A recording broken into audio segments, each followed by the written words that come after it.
Hey kids, ever wanted to play Sonic the Hedgehog 2 but wish it had the music from Sonic 3? Well, now you can with Sonic Pocket Adventure for the Neo Geo Pocket Color. Alright, so obviously I'm talking about Sonic Pocket Adventure today. Why? Well, to further put off having to work on my inevitable Sonic Adventure 2 review, that's why. But also, because when I was doing research for this little project, I happened across the IGN review of this game and saw that it received a perfect 10. Obviously, that caught my attention. I never intended to review it, but I decided I should probably take a look at a Sonic game good enough for a 10. Though I never played it as a kid. I didn't have a Neo Geo Pocket Color. Did you have a Neo Geo Pocket Color? Probably not. See, this was a handheld released in the late 90s that faded into obscurity shortly after.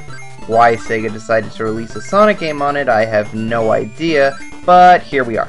So I guess let's take a quick look. The first thing you'll likely notice about this game is that it uses the new lankier Sonic rather than the old Sonic. After all, it was the first handheld and side-scrolling Sonic game released after Adventure, and the graphics are awesome. Some of my favorite 8-bit graphics. I love the sprites of the main characters. They're so cool. Anyway, the second thing you'll likely notice is that it bears a striking resemblance to Sonic the Hedgehog 2. Well, that's because all the levels are based on stages from Sonic 2, just with different names and layouts.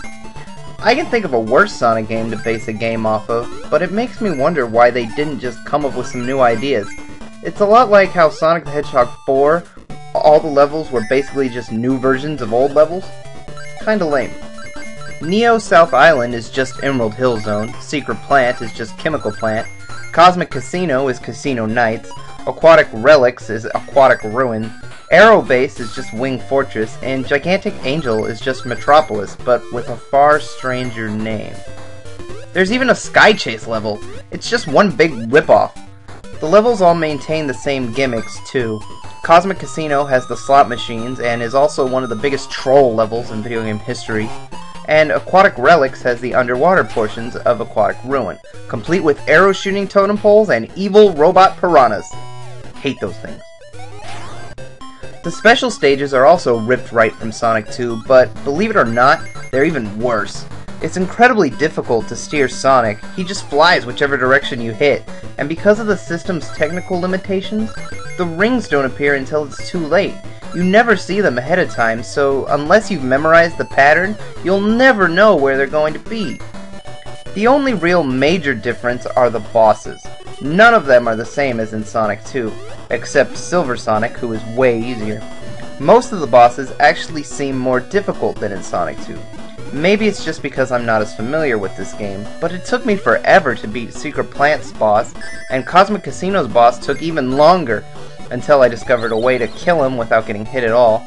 Must be a glitch, or bad programming, or something, but man, I feel like such a tool for having trouble with this guy. You also fight Knuckles in Aquatic Relics, and man does he look cool. These sprites are so boss! Speaking of sprites, notice how Dr. Eggman is his old design in the mechs? But, according to this part here, he clearly has the new Eggman design. Two classic Eggman designs clashing in one game? Strange. It's like Sonic Generations before Sonic Generations. You may have also noticed throughout the course of this review that the music seems very familiar.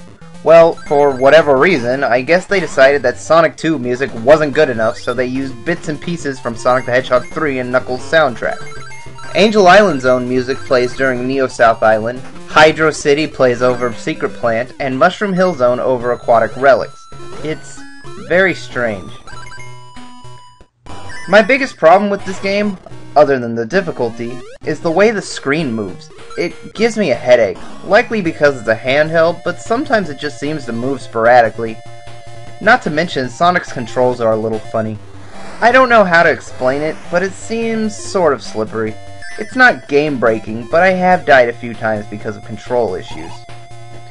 The only really new things that this game adds is that in each level you find these little pieces of puzzles that you can put together in an options mode on the select screen. It's a little strange, and as you can see I haven't gotten very many pieces, but it's something to go back and give it replayability. you can go to each level and find these different pieces and then eventually piece together these puzzles. It's a neat idea, but I don't really care for it. I mean, if you like it, that's fine. I don't really care. But the one thing this game does do that I really like is the save feature, because every time you beat an act, you get to go back and play that act if you die. Because all you have to do is hit continue and you could pick any of the acts that you've played. Die on Cosmic Casino Act 2? No problem, just hit continue and click Act 2. It's kind of makes it a little more streamlined than most Sonic games, but I like it that way because, as I already have mentioned plenty of times before, I'm bad at video games. And that's really all I have to say. Is it a bad game? Nah, not at all. It has its problems. I certainly wouldn't give it a 10, but it isn't bad. But is it fair of me to review a game that I myself can't even beat? Probably not. Is that going to stop me? I mean, I never beat Sonic 1 either. At least not without cheating. Go ahead, throw your tomatoes. I don't care. And I for sure haven't beat Spinball or Sonic CD, so maybe I have no right to review anything. Who knows? I'm gonna do it anyway. I mean, I'm still bad at video games and I still play them. And I mean bad. But anyway, I digress. Tune in next time when I promise to actually have a review of Sonic Adventure 2. It'll be an ultimate victory. Whoa, wait, the exploding starfish are back? Okay, forget anything nice I said about this game. This game sucks. Frickin' starfish.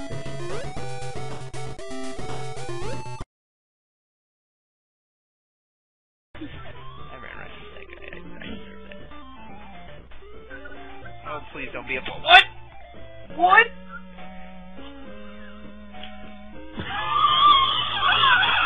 That's just mean! I was waiting for it. I'm like, what happens? How does he die? And then the last way I would have expected. That's like a Monkey Island death right there.